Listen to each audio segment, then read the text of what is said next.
Eberlin, boa tarde para você, um prazer mais uma vez estar falando contigo e obrigado por nos atender aqui na Rádio Bandeirantes.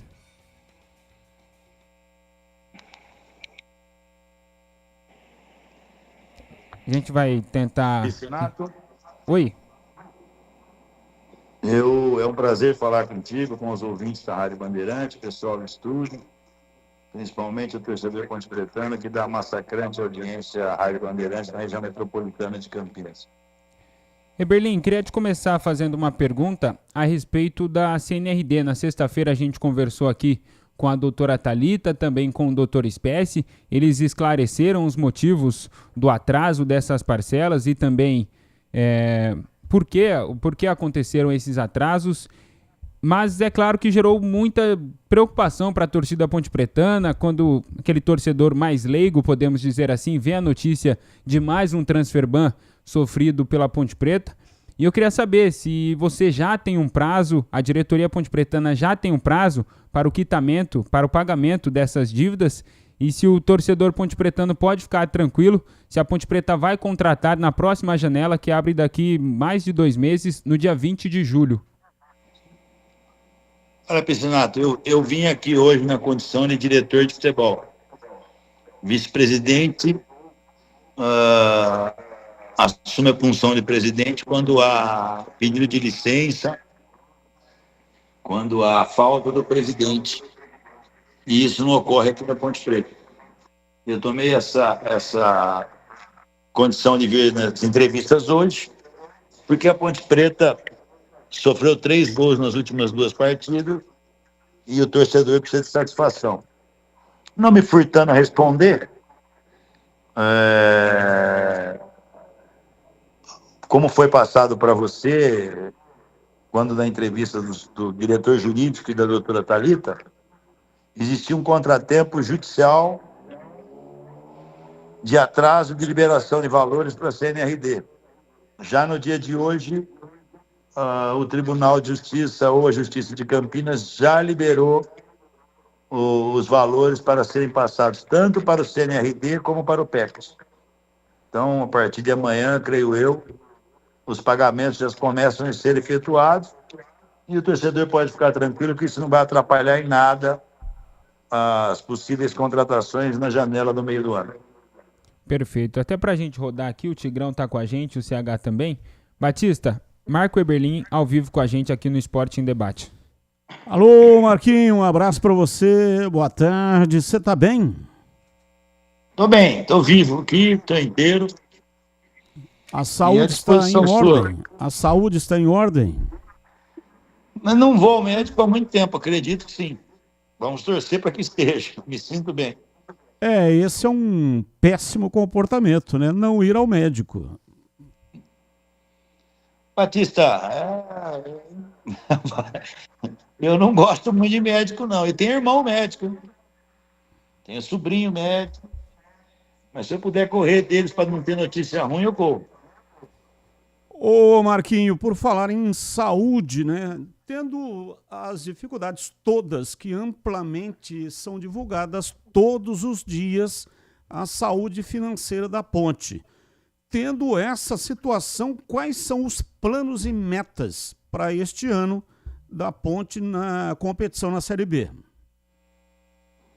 Batista, com muito equilíbrio, tá? Como eu disse, eu vim para falar de bola, mas boa parte do que se propaga é uma tragédia que está sendo demonstrada por todo mundo que não existe. É preocupante? É lógico que é preocupante. A facada que abre o abdômen e que jorra sangue vende muito mais do que falar que o cirurgião veio e já deu ponto. Então, infelizmente, está ocorrendo isso já há algum tempo na Ponte Preta e todo mundo faz como tragédia. Por exemplo, a semana passada, a diretoria da Ponte praticamente deixou os salários de funcionários quase que em dia agora. Precisamos acertar o 13º aí, que a ideia é parcelar. Departamento Amador idem, já começou a ser pago na semana passada. Foram reunidos os jogadores, deveria ser feito um pagamento na sexta-feira à noite, por contratempos de documentação de última hora. Isso entrou para essa semana, mas nos próximos dias também será colocado em ordem. Ou melhor, até o final do mês de maio é o prognóstico para que tudo seja colocado em ordem. Vão receber nos próximos dias, mas já com a promessa que fique tudo em ordem até o final de maio, após o dia 25, se não me engano. Então, houveram atrasos. Como há atraso na Ponte Preta há 126 anos. Tá? A responsabilidade hoje é da diretoria que está à frente ao clube. Né? Poderia aqui te dar 158 mil desculpas o porquê que atrasa, o porquê que atrasou. Mas o torcedor ponte-pretano, me parece que, através da imprensa, não quer ouvir mais por que está ocorrendo isso. Ele quer ouvir qual é, como você me perguntou, a providência que está sendo tomada. Desde o início da gestão do Torrano, ele está tomando providências para colocar a Ponte Preta navegando em águas mais calmas. Tá?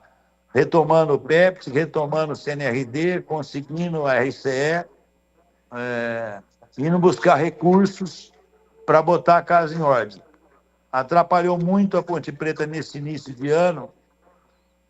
Eu tive isso em anos anteriores, o Torrano já não teve, uma situação melhor na área comercial. Né? Ou seja, valores que eram da área comercial, que eram utilizados para que não se atrasasse nunca o salário de funcionários, que não é pouco valor, é da ordem de mais de 320 mil reais mês, fora a parte de alimentação, do dia a dia do clube, isso era retirado da área comercial. Como esse ano tardou um pouco, tá? É só agora que estão entrando algumas situações comerciais que estão melhorando, ou seja, o dinheiro que a gente tira de um lugar já não vai precisar ser retirado. Não é? Então, o planejamento que a diretoria fez, tendo o doutor Torrano à frente, está dando resultado. Senão a gente não teria falado a semana passada que o salário dos funcionários estariam em ordem, o departamento amador não estaria em ordem. Aqueles profissionais da área do futebol profissional que precisaram ser socorridos também foram socorridos. Então, existe o problema financeiro, o problema de atraso? Existe. Mas, muitas vezes, diferente da maneira que está se propagando. Eu vi outro dia uma incursão da sua emissora mesmo falando do Aquim. Falei, poxa, nós temos 150 situações diferentes da do Aquim. E pontualmente foi perguntado do Aquinha que a gente já tinha pago uma parcela e estamos negociando para liquidar a outra. Então, aquilo que eu falei, essas notícias que chegam para vocês, e eu não estou dizendo que isso parte do seu profissional ou de você aí, pontua alguma coisa, olha, tal coisa, está escondidinha, só eu que sei, não. Alguém liga e fomenta. A fonte de informação cria hecatombe dentro da Ponte Preta. Então, eu não sou mais o presidente do clube e procurei, ou estou procurando vir a público, quando o assunto é futebol. Né? Quando o assunto é jurídico, vem o doutor Espécie. Quando o assunto for financeiro, vai vir o doutor Caviola.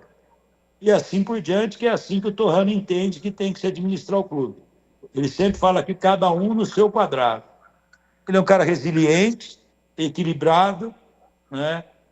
Que não gosta de dar entrevista toda hora, porque acha que isso não vai resolver, mas tem momentos, como o de hoje, após uma derrota de 3-1 dentro de casa, que o diretor tem que falar, e é por isso que eu estou à sua disposição.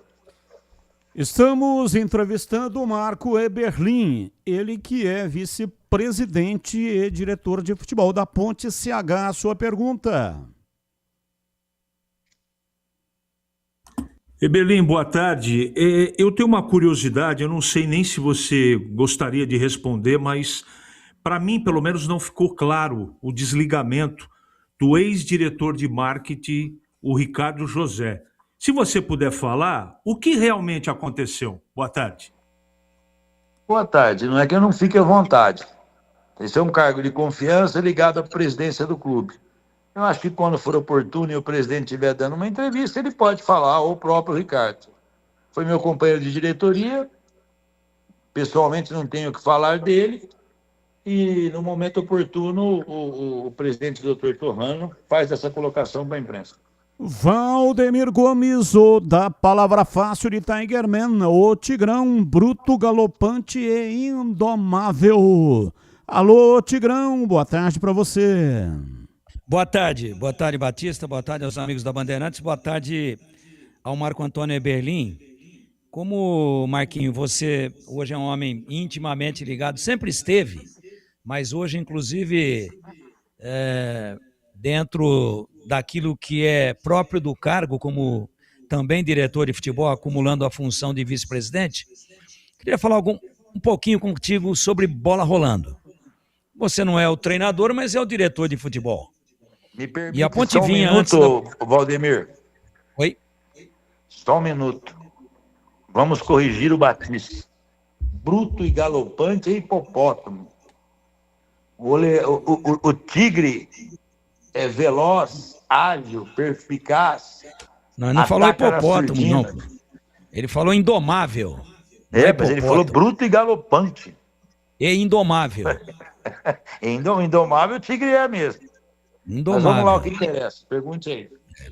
Não, a Ponte vinha de 2 resultados que trouxeram um grande alento e uma grande esperança para a torcida em Florianópolis, virando um jogo brilhantemente diante do Avaí e depois ganhando em casa com as dificuldades que teve, mas ganhou de forma incontestável do América, jogando com uma formação com 3 atacantes. Diego Tavares, que aliás vem fazendo um belo campeonato, Potker, que vem crescendo, e o Luiz Felipe, que eu reputo como uma das principais contratações da Ponte para essa temporada. Ganhou, lá ele entrou no segundo tempo e ajudou a equipe a buscar a virada. Lá eu digo em Floripa. Aí contra o América foi mantida essa formação com o Brian Borges, que também é um belíssimo jogador, fazendo essa meia água, né?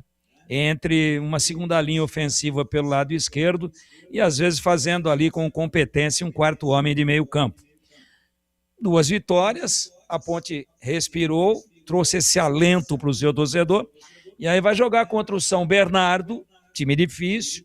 A Ponte normalmente não joga bem lá, não sei porquê, não tem explicação técnica ou científica, mas é uma verdade. A Ponte parece que trava lá no 1º de maio. E aí houve a opção de tirar o Luiz Felipe, de botar o Brian Borges na segunda linha de novo, com André Lima, Murilo Cavalcante e o Rodrigo Souza. 3 volantes, 3 arcos e 3 flechas. Mas as flechas respondem Tavares, Potker e o Brian Borges lá na segunda linha. Mas os arcos não faziam a flecha sair do lugar, ou a bola chegar nas flechas. E aí a Ponte foi muito mal, acabou não conseguindo, né, realizar um grande jogo, acabou perdendo o jogo por 3-0, de forma preocupante, sem mostrar poder de reação. Aí vem o jogo contra o Sport e novas alterações, mas aí com problemas. Por exemplo, o Cavalcante, suspenso, aliás, contundido. E o bom Luiz Felipe, suspenso, tomou o 3º cartão amarelo. Eu te pergunto, naquele momento em que a Ponte, na sua opinião, sem querer te deixar numa saia justa, até porque a responsabilidade é do treinador, mas naquele momento de jogar em São Bernardo, era hora de mexer num time que também fora de casa contra o Avaí, virou o jogo com uma formação um pouco mais ousada e teve competência e deu encaixe. O que aconteceu para que a Ponte mudasse, com todo mundo à disposição, fora o Elvis, naquela oportunidade do meio para frente? Por que é que apareceu aí uma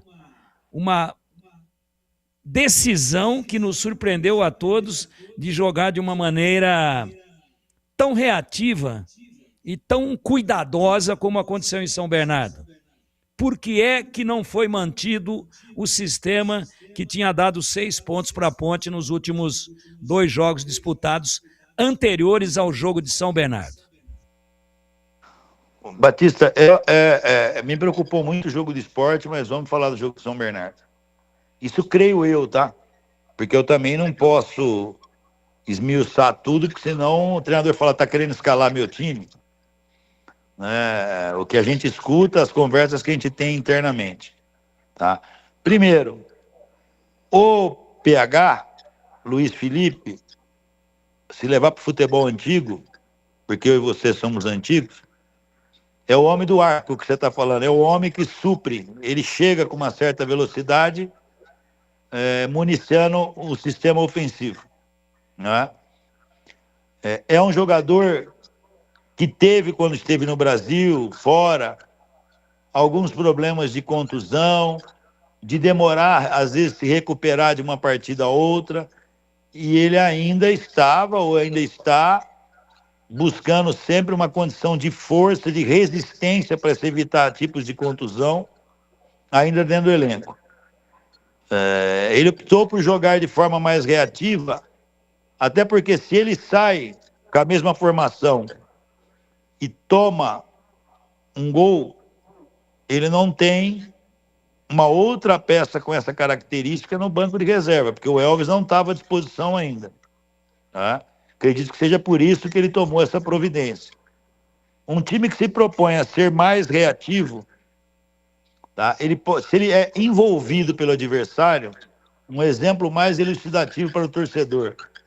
Se o jogador é fintado de um lado, do outro, uma caneta, toma um chapéu, né, para sair o gol, ou o cara faz uma remate de fora da área, a bola vai na gaveta e o goleiro não pode fazer nada, faz um gol contra, né? Isso aí não está nos prognósticos de quem vai jogar de forma reativa. Né? Agora, quem vai jogar de forma reativa não pode ter erros pontuais, erros cruciais. O que eu coloco como erros cruciais? O primeiro gol que a Ponte tomou, respeito o seu pensamento, mas eu acho que no primeiro tempo nós equilibramos a partida, mesmo com um gol no placar, desfavorável a gente. Terminamos o primeiro tempo arrumado dentro de campo, naquela situação de jogo. Volta para o segundo tempo, se não me engano, com 10 minutos do segundo tempo, uma bola parada da intermediária nossa, ou de um local bem distante, é jogada para dentro da nossa área, um atleta de 1,60 m de altura, antecipa a zaga e faz o gol. Erro, né, de cabeceira de cama de manual que você não pode tomar. Aí desmonta qualquer possibilidade de reação. Né? Se você vai para treino na semana, vamos ser reativos, vamos atrair o São Bernardo. E toma 2 gols, né, de forma que eu pontuo, para jogar dessa forma você não pode tomar, isso nos levou à derrota. Não que eu aceite a derrota, mas eu até me conformei que foram erros pontuais. Já no jogo contra o São Bernardo, jogando dentro de casa, a Ponte, quando fez os 25 primeiros minutos... O Sport Recife. Hã? Não, você falou São Bernardo, você já tinha terminado São Bernardo, aí Isso, no sábado agora, aí em casa contra o Sport. Perfeito. Dentro de casa, eu não posso me conformar, nem se a Ponte tiver como sub-20 jogando, de perder um jogo. Isso é a primeira coisa. A Ponte fez 25 minutos bons, de forma média, buscando o resultado e achou o resultado. Né? O primeiro gol, apesar de ter qualidade do adversário, tá? Acredito que com um pouquinho mais de atenção, chega antes, faz a falta, não tomaríamos aquele contra-ataque. Mas depois, tomamos o gol de empate, tá? Com 4 minutos a mais de acréscimo, acabamos sofrendo um pênalti, né? A Ponte retomou, pressionou e ficou escancarada, oferecendo a sua defensiva, expondo a sua defensiva, aonde pode ocorrer o outro gol. Acredito o seguinte, o Sport não fez uma boa partida, mas foi contundente nas bolas que teve à sua disposição para arrematar o jogo. Eu acho que a Ponte jogou, competiu, teve condição de buscar o gol e não foi contundente como o Sport foi. Precisamos dar o desconto. Você decidir 2 peças fora. PH fora, Murilo fora, que vinha fazendo um bom tripé ali de volante, ou uma boa dupla de volante junto com o André, por motivo de contusão, e vai desfalcar o time por pelo menos mais 30 dias, ou quase 30 dias. E perdemos o Potker, né? Também por condição de contusão. Deve já estar à disposição contra o Londrina. São situações que você tem que mudar na equipe, e a Ponte Preta está atrás de seus adversários, porque a maioria montou suas equipes já para o início dos estaduais, as equipes de Série B. A Ponte Preta, por problemas financeiros, por inúmeros problemas que nós tivemos aqui no final e começo de ano, todo mundo sabe que montamos um time, ou tentamos montar um time para a Série A do Paulista, que não se concretizou. Depois fomos atrás para montar uma equipe para o Campeonato Brasileiro da Série B, já com o carro rolando, e nós temos que trocar o pneu. Tá? Nós tivemos um problema de condicionamento físico gigante aqui no Campeonato Paulista. O que já não passou a não haver mais nas últimas 3 rodadas. A Ponte hoje se mostra com uma condição física boa. Tem jogadores ainda que estão quase próximos do ideal para esse momento do campeonato, mas nós melhoramos bem. Tem atletas que ainda precisam se adaptar ao clube, tem atletas que não renderam o que a gente tem expectativa que eles venham render. Temos essa expectativa que ocorra até a virada do semestre. Sabemos de peças que nós não contratamos porque não encontramos no mercado, para que viessem aqui, olha, esse aqui vai nos resolver o problema. É raríssimo encontrar isso, e quando encontra, o valor para trazer esse jogador é muito longe do que a Ponte Preta pode pagar hoje. Posso informar o torcedor ponte-pretano que, se a Ponte Preta não tem o menor custo de salário da Série B, está entre os 5 que tem o menor custo de salário de Série B.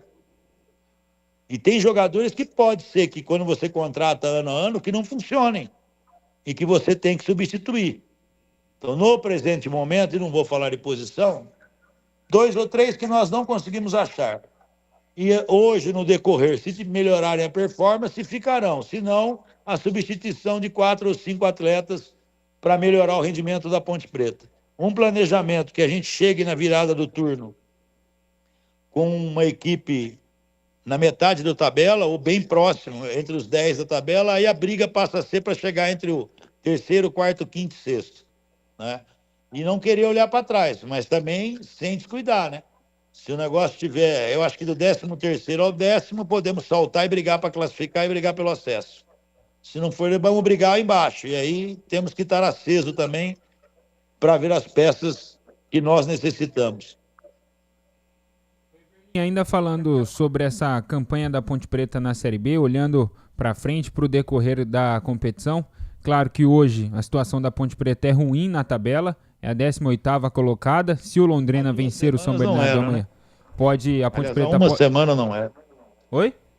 Há uma semana não era essa situação tão alarmante, e se há 2 semanas tivéssemos conseguindo um empate e uma vitória, que era no mínimo do prognóstico necessário, com 4 pontos a mais, a gente estava próximo, se não já na linha de classificação.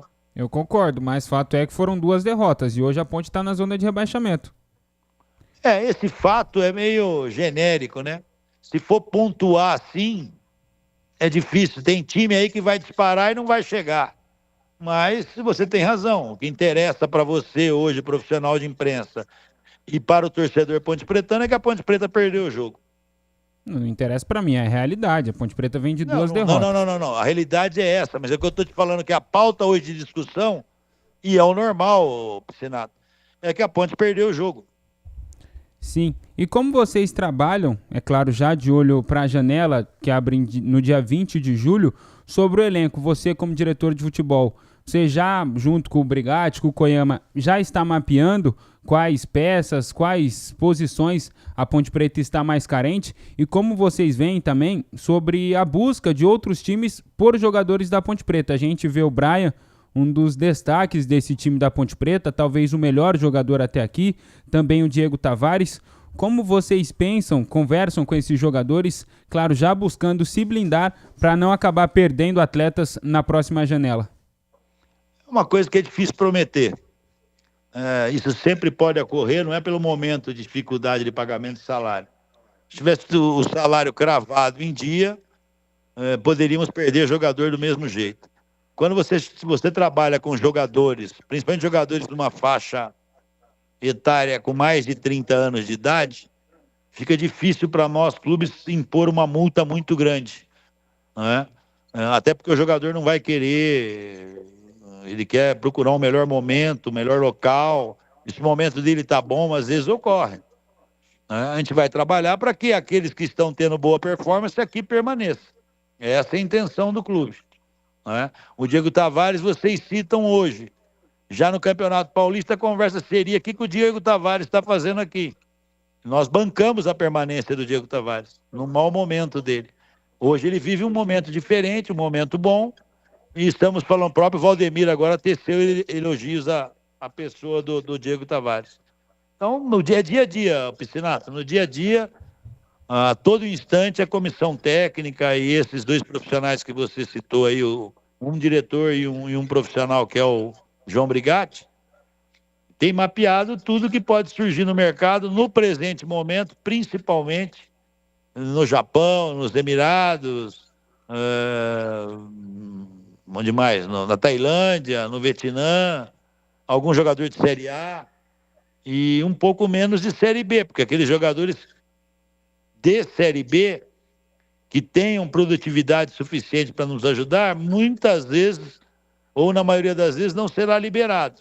A não ser aquele que o treinador não prefere outro, que está insatisfeito porque não vem jogando. A gente está de olho em tudo isso, tentando deixar a Ponte mais forte. Ô Berlim, voltando lá à questão que eu coloquei para você, quando eu falei em planos e metas, você entendeu que era a parte financeira. Não, sim. Eu estou falando, ou estava falando, e repito agora, é a parte técnica. Você está brigando por quê dentro da competição? Eu vi praticamente todos os jogos, tirando aí o G6, talvez duas equipes, não tem time muito melhor do que a Ponte, embora a Ponte hoje esteja na zona de rebaixamento. Então me parece que com alguns ajustes, né, a Ponte poderia, de repente, não só brigar por um campeonato de manutenção ou escapar do rebaixamento e até tentar algo mais. Até eu fiz um comentário antes do jogo diante do São Bernardo. Falei, se ganhar do São Bernardo, a Ponte de 5 jogos tem 4 no Majestoso. Esse período vai determinar onde é que a Ponte quer chegar na competição. Infelizmente, perdeu 2 seguidas e vinha de 2 vitórias consecutivas na competição. Então é esse planejamento, né? E também gostaria que você falasse desse novo regulamento. 2 sobem direto e aí até o 6º colocado, do 3º ao 6º, brigando por mais 2 vagas. Olha, Batista, primeiro a Ponte não monta time algum. Eu sei que alguém vai falar, mas caiu. Que não seja para disputar os primeiros lugares do campeonato. Nós subimos o ano passado e a maior alegria seria subir esse ano também, né? Essa transição de disputar uma divisão e ir para outra cria dificuldades. Sempre vai criar, né? Endividamento que vem do ano anterior. Na Ponte piora porque vem endividamento dos últimos 20 anos, que é gigantesco, né? Não era o que nós pretendíamos. A gente quer disputar os primeiros lugares da competição. Como você mesmo disse, eu acho que o campeonato hoje está se ofertando a quem quiser ser competitivo. A Ponte precisava, por ter começado atrasada, se organizar fisicamente. Eu acho que ela se organizou, né? o elenco da Ponte Preta já sabe que tem que buscar resultados dentro de casa, né? Eu tenho como resultado negativo após o empate, as 2 vitórias, o resultado contra o Sport. Não que eu queria ir lá contra São Bernardo e perder, né? Mas hoje o resultado que nos magoa, a mim, aos atletas, a comissão técnica, e principalmente ao torcedor ponte-pretano, é perder da maneira que nós perdemos por 3 gols aqui para a equipe do Sport, né? Eu já havia dito isso, não fiz essa colocação para o Piscinato, vou voltar.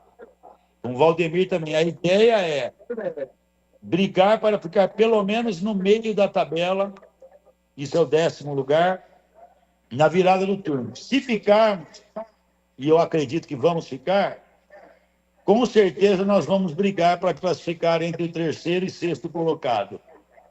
Você sabe muito bem, se tratando de matar, a Ponte Preta tem essa tradição, tá? Tem camisa forte e tem uma vantagem que é a sua torcida, né? É isso que a gente tem de planejamento hoje.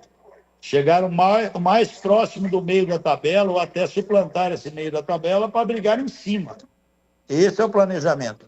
Mas hoje, o planejamento da Ponte é o jogo contra o Londrina na segunda-feira que nós precisamos ganhar. É um joguinho que nós vamos ganhar. Temos que ganhar. Vamos trabalhar, se for de 0-0, com muito sofrimento, com xingos do torcedor, não interessa. Nós temos que ganhar essa partida e vamos brigar para isso. CH, mais uma. A informação que eu tenho, Eberlin, é que recentemente, e esse ano eu não sei exatamente quantas vezes, você se reuniu com um grupo de jogadores para falar sobre o atraso de salários. A pergunta é a seguinte: nestas reuniões que você fez ou não, você pode confirmar ou não, o doutor Torrano participou dessas reuniões? Não. Numa delas, sim. A primeira, no começo do ano, sim. Na segunda, não. Até porque não é um homem do futebol, né? Porque lá nessas reuniões não foram só tratados da parte financeira, foi tratado também da parte tática, da parte técnica, do que nós pretendemos para o ano, né? Como é que é a torcida da Ponte Preta, como ela cobra, como ela faz a cobrança no dia a dia. Tudo isso foi colocado. Ele não participou, não. Nessa segunda, não. Vamos lá, Tigrão, mais uma para o Eberlin. Eu vou sair um pouquinho daqui do futebol, que o Marquinho hoje é o homem forte do futebol, é diretor de futebol, mas vice-presidente também manda. Haja vista que o Alckmin também manda no Brasil. Vice-presidente. Se o Alckmin manda no Brasil, também... serve para nada, mas vamos lá. O Eberlin também manda na Ponte. O Alckmin também manda no Brasil, é vice. E o Eberlin também manda na Ponte. Queria saber, Marquinhos... pronto a responder. Beleza. Não, ótimo, obrigado. Eu queria saber se você conhece, se tem detalhes do plano de reestruturação administrativa e financeira pelo qual passou a Portuguesa Desportos, com uma empresa chamada Tauá Partners, que é uma empresa de reestruturação, é uma espécie de consultoria que levanta investidores e que participa dos investimentos, mas fundamentalmente ela faz um plano de reestruturação de médio prazo em empresas em geral, do comércio, da indústria, da prestação de serviço. E ela abriu um braço chamado Tauá Partners Futebol e fez um plano de reestruturação que, pelo menos até agora, ele é vitorioso, junto com o presidente Antônio Carlos Castanheira, então presidente da Portuguesa de Desportos. A pergunta é nesse sentido. Primeiro, se você conhece detalhes desse plano de reestruturação, e se conhece, nunca conversei com você a respeito disso, se conhece, se você acha que em algum momento algo parecido ou até mesmo com a contratação desta empresa poderia ser colocado em prática na Ponte. Olha, eu não conheço a fundo, sei da existência, conversei com o Castanheira já. Tem dado certo na Portuguesa. Acredito que, primeiro, pela divisão que disputa a Portuguesa, os investimentos no presente momento é menor. Você, como eu, sabemos do grande interesse imobiliário que existe na Portuguesa de Esporte, por causa de toda aquela área, as margens da Marginal Tietê, um dos metros quadrados mais caros do Brasil, né? Da viabilidade do que pode ser feito ali, do investimento e rentabilidade que pode ser trazido ali. Mas o mesmo plano está sendo desenhado na Ponte Preta também, por uma empresa de grande conhecimento de mercado na área de futebol, que é a Álvares Marçal. Está um pouco tardio, mas acho que logo, logo o torcedor terá conhecimento desse plano, Valdemir. Essa empresa, repita, por favor, Marquinho. Álvares Marçal. Álvares Marçal. Álvares Marçal. Ela está identificando, fazendo uma auditoria interna para que no futuro próximo ela possa informar ao Conselho Deliberativo de 300 membros a realidade de endividamento do clube e também com essa auditoria ela vai mostrar o que a Ponte precisa fazer dentro da sua estrutura para poder retomar, se não imediatamente o crescimento, mas para poder equacionar o endividamento. Já está aqui, ó, Álvares e Marçal, empresa global, líder em consultoria de gestão focada em reestruturação, melhoria de desempenho e gestão de crises. Fundada em 1983. Com confidencialidade com a Ponte Preta, que isso não será passado à imprensa ou tornar isso público. Quem poderá tornar público num futuro é a associação, o Conselho Deliberativo da Associação Atlética Ponte Preta. E a empresa já está trabalhando, Marquinhos? Já está quase terminando, até está atrasado por situações da Ponte Preta de por um ou outro motivo, não passar as informações necessárias. Começo de ano tem balanço patrimonial, esse ano teve essa adequação com a nova legislação do CNRD, da CBF, né, para o fair play financeiro. Então atrasou um pouco, mas deve estar bem adiantado aí, como eu disse. Aqui é cada um no seu quadrado. O Vladimir fala que vice-presidente manda, eu não mando. Aqui tem diretor financeiro, tem diretor administrativo, tem diretor jurídico, né?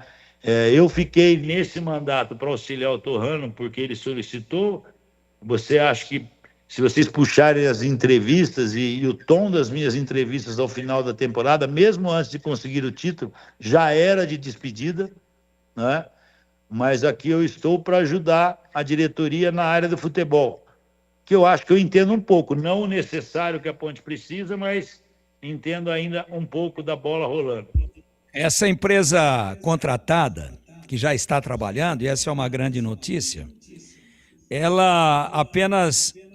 ela vai propor um plano de reestruturação e gerenciamento de crise, ou ela começa a pavimentar um caminho para que a Ponte pense concretamente num prazo médio, no futuro não muito distante, em algo parecido ou algo concreto e similar a uma sociedade anônima do futebol?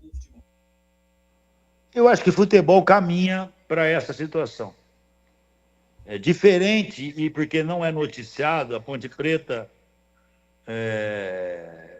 como eu disse, o Torrano sendo o doutor Torrano sendo resiliente, equilibrado, dirigindo de forma estoica, ou sendo estoico, Valdemir, tá?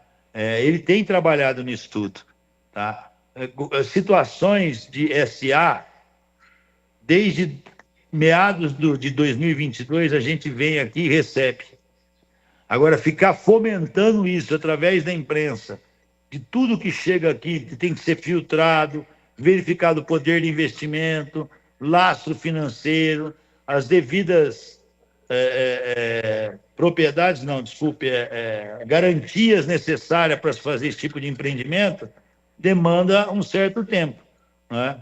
E a Ponte Preta quer estar melhor equacionada, ou melhor, com um plano já dirigido para mostrar para um futuro parceiro, tá? Eu sempre entendi que SAF não é uma situação ideal. Esse é o meu pensamento, eu não sou o dono da Ponte Preta. Ou eu entendi o seguinte, que para se negociar a Ponte Preta, ela teria que estar numa situação melhor. Hoje escancararam a Ponte Preta. O que se vive hoje, se vivia em 2021, 2022, 2023. Eu consegui, com instituições jurídicas que nós criamos, administrar, levar a Ponte Preta. De uma forma boa em alguns momentos e ruim em outras, mas agora, no início desse ano, a crise veio maior. Mas está sendo feito todo esse trabalho, e vou te dizer mais. Eu acredito que hoje 98%, olha bem o que eu estou dizendo, 98% dos clubes de futebol do Brasil vão se transformar em sociedade anônima. Não que eles vão ter um parceiro, ou que vão vender suas cotas. Num primeiro momento, eles vão se transformar em sociedade anônima por motivos tributários, tá? Hoje, o atrativo tributário para quem é SA é muito maior do que que permanece na condição de sociedade civil, sem fins lucrativos. O aumento de um certo imposto é muito grande. Se não me engano, vai ser taxado 15% para a sociedade civil da arrecadação do ano. Um clube que arrecadar 50 milhões vai pagar 7 milhões, né? Acho que é 6 ou 7 milhões de imposto. 7,5 milhões de reais de imposto. Sendo que na sociedade anônima isso cai para 5%. Passa a pagar 2,5 milhões. Então isso vai forçar com que os clubes de futebol passem a ser SAF, pelo menos a maioria deles. Amanhã depois vão escutar, a Ponte vai fazer uma SAF. O Fortaleza é SAF e não tem parceiro. Acredito eu que o Novo Horizontino deve ser SAF e não tem parceiro. O América de Minas é SAF há muito tempo, não tem parceiro, né? E outros clubes que eu posso...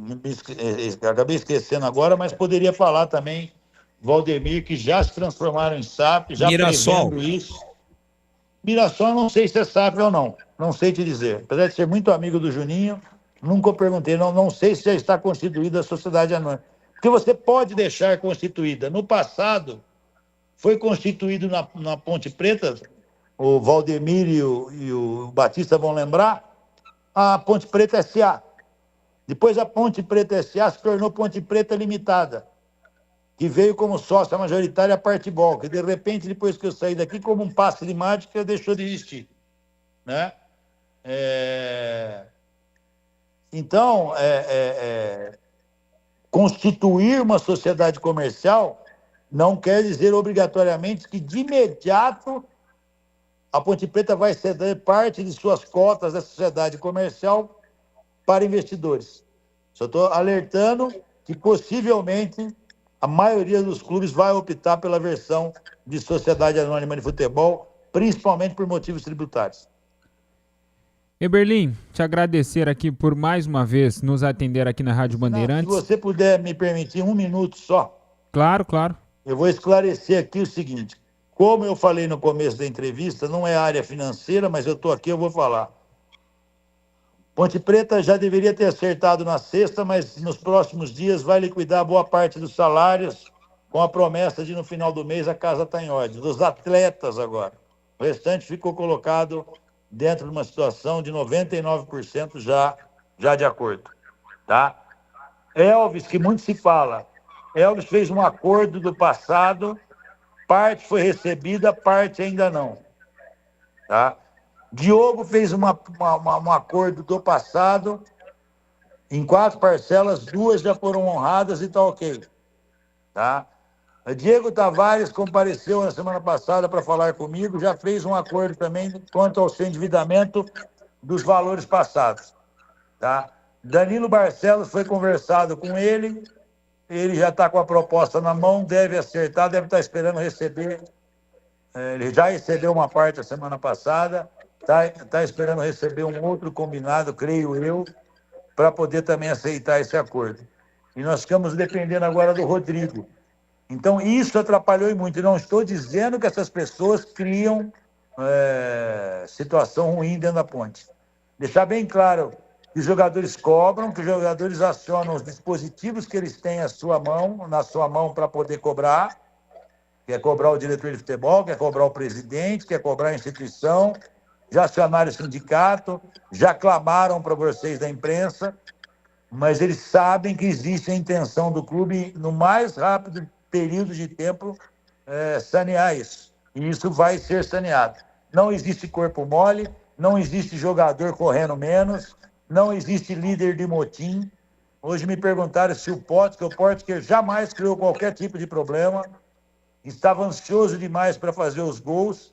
Eu acho que depois que saiu 2 gols do Potker, ele diminuiu essa ansiedade, começa a mostrar um futebol melhor, tirando essa ansiedade dele. O ambiente é de total tranquilidade? É lógico que não. É de total tranquilidade da diretoria? É lógico que não. Mas nós estamos com equilíbrio, dentro de um planejamento estipulado pelo chefe maior, que é o doutor Torrano, tentando levar rapidamente a Ponte Preta numa condição de responsabilidade, de honrar com seus compromissos. Tá certo, obrigado pelos esclarecimentos, obrigado por nos atender aqui na Rádio Bandeirantes, agradecer também a assessoria de imprensa da Ponte Preta. A gente tinha um horário até às 18 horas, acredito que você tenha compromisso em outros veículos, mas te agradecer por mais uma vez nos atender aqui na Rádio Bandeirantes. Um abraço para o Ensinato, o Batista, o Tigrão, o Carlos Henrique, as demais pessoas aí que cuidam e cuidam bem para que o programa possa ir ao ar e de forma ao vivo, desculpe. Então, sempre que possível, e que eu e também entender necessário, porque se eu vir toda hora aqui para falar, perde o porquê, né? Eu falei, estive disposto a falar hoje, porque a Ponte Preta veio de 2 derrotas com placar, tomando 3 gols, e o Tigrão me conhece há tempo, eu odeio tomar gol, quanto mais 3 gols, tá? Eu odeio, não consigo entender um time de futebol tomar 3 gols, e nós tomamos em 2 oportunidades, e essa dentro de casa acende a luz amarela, e nós vamos cuidar para que isso não ocorra. Obrigado a todos aí, sempre que necessário, estou aqui à disposição. Aí, portanto, Marco Antônio Eberlin, vice-presidente e diretor de futebol da Ponte.